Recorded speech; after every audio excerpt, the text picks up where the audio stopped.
people speak about becoming a vegetarian. Was that something that was practiced in your family, or is that something you kind of got into later on in life? Okay. Yeah. Well, it's something I got into on my own. I was the only one in the family. Wow, wow. Okay. Now, how long ago was this, and was it like one thing in particular that just inspired you to take that path, or was it like like a multitude of things where you just were like, man, I'm tired of doing it like this. I'm gonna try that. Well, if I have to find one thing to put my finger on, I would have to say the revolution. You know, this is this evolution took place in the '60s, being on the college campus out in New York. We're talking 1968. That big year when so much happened.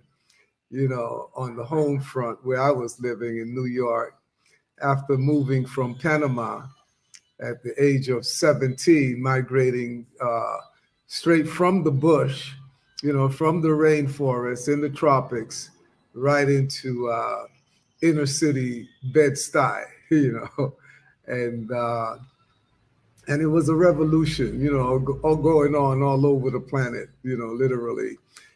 For me, there was a direct conversion, what do you call it, a conversion, correct, of movements that I was quite sensitive to.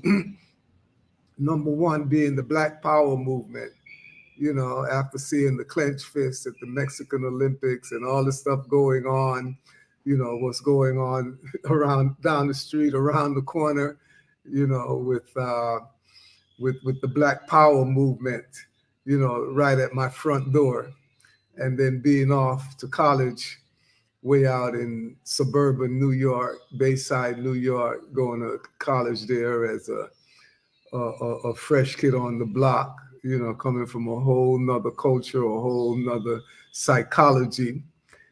And then besides, that, then on the campus now you have the hippie movement, back to the land, uh, let's, let's do like the Rastas, stop combing our hair and put on sandals and, get out of the box, And then the next big movement, the Vietnam War movement, the anti-war movement, and the radicals, the white radicals, the Symbionese Liberation Army,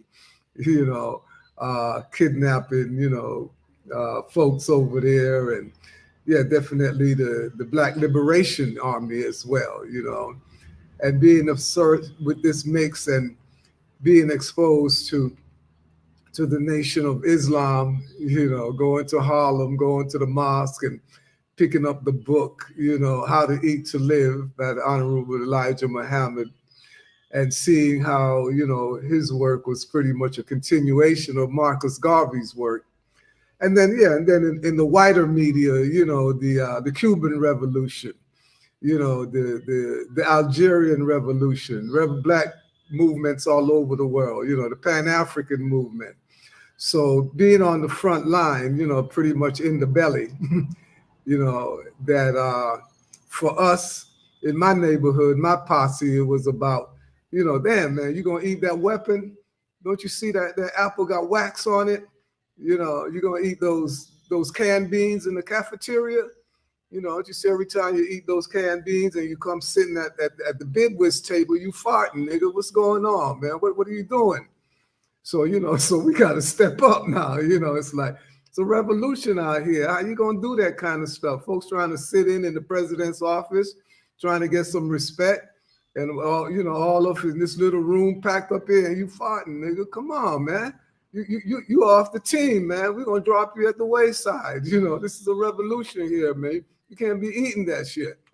So this is it. This is the setting, coming out of, again, the rainforest in Panama, living up in the bush where I am right now. I'm right here right now.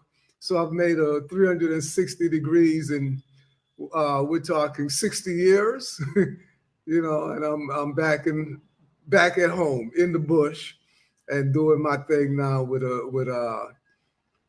being televised. You know, as Gil Scott Heron was saying about, oh, the revolution would not be televised, but we're televising it right now as we speak.